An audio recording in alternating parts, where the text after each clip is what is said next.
एकनाथ खडसेंनी राज्य सरकारवर टीका केली आहे। राज्यातील अतिवृष्टीवरून सरकारवर टीका करण्यात आली आहे। पाहणीसाठी पालकमंत्र्यांना आदेश द्यावे लागतात, हे दुर्दैव असल्याचं ते म्हणतात। तर मुख्यमंत्र्यांना आदेश करावे लागतात, हे दुर्दैव असल्याचं एकनाथ खडसे यांनी म्हटलंय। या संबंधी एकनाथ खडसे यांच्याशी संवाद साधलाय आमचे प्रतिनिधी सुमित देशमुख यांनी।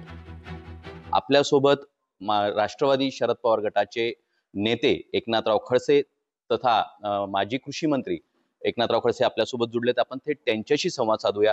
भाऊ, काही दिवसांपासून महाराष्ट्र राज्यामध्ये काही जिल्ह्यांमध्ये मोठ्या प्रमाणात पाऊस पडतोय, त्यामध्ये शेतकरी पुन्हा अडचणीत सापडलेला आहे। आपण कसं बघतात? शेतकरी वादळानं, गारपिटानं, कधी कमी पाऊस झाला, कधी जास्त पाऊस झाला, यामुळे हवालदिल झालेला आहे।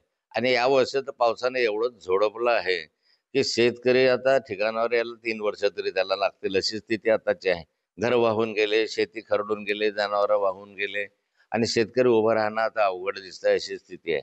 शेतकऱ्यांना मदत देण्याची भूमिका सरकारने जाहीर केली, परंतु अत्यल्प मदत त्या शेतकऱ्यांना आता दिली जाईल अशी स्थिती आहे। कारण सरकारने स्वतःच त्याच्यामध्ये हात आखडता घेतलेला आहे। निवडणुकीच्या कालखंडामध्ये जो GR काढला होता, त्या GR नुसार कमीत कमी फळबागांना जास्तीचे मिळणारे 10,000 रुपये जास्त मिळत होते। अलीकडे ते 10,000 कमी करून टाकले। पीक विम्यांना जेवढा पैसा त्या ते GR नुसार मिळत होता, त्या GR पेक्षा आता अधिक कमी किंमत मिळेल असा GR आता लागू केलेला आहे। पंचनाम्याचा वेग वाढला पाहिजे। पंचनामे जर झाले नाही तर मदत लवकर मिळणार नाही। आणि मग पीक पाहणी करणं, पंचनाम्यामध्ये नाटकं खूप आहेत। मग त्याच्यामध्ये तुमची शेती अर्धीच वाहून गेली, अर्धी राहिली।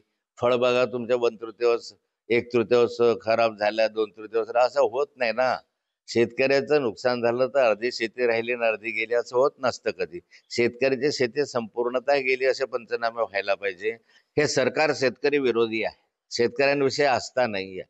हे सरकार व्यापाऱ्यांचं सरकार आहे, भांडवलदारांचं सरकार आहे। आणि त्यामुळे सरकारच्या विरोधी एखादा मोर्चा निघाला आणि काही मागण्या शेतकऱ्याच्या घेऊन जर गेला तर त्या शेतकऱ्यांच्या मागण्या घेऊन गेला, त्याच्यावर बाकी लाठीचार्ज होतो, त्यांच्यावर गुन्हे दाखल केले जातात। मला वाटतं सरकारने त्यांच्यापर्यंत पोहोचावं, त्यांना मदत द्यावी, त्यांना धीर द्यावा, अशी स्थिती या जळगाव जिल्ह्यामध्ये पण आहे। पंचनामे अत्यंत स्थिर गतीने चालू आहे, त्याचा वेग वाढवावा। पंचनामे ज्या पद्धतीने स्थिर गतीने चालू आहे त्याचा वेग वाढवावा, ओला दुष्काळ जाहीर करावा व सरसकट सर्वांना मदत करावी, असे मत एकनाथ खडसे यांनी या ठिकाणी व्यक्त केलेलं आहे। सुमित देशमुख, लोकशाही मराठी, जळगाव।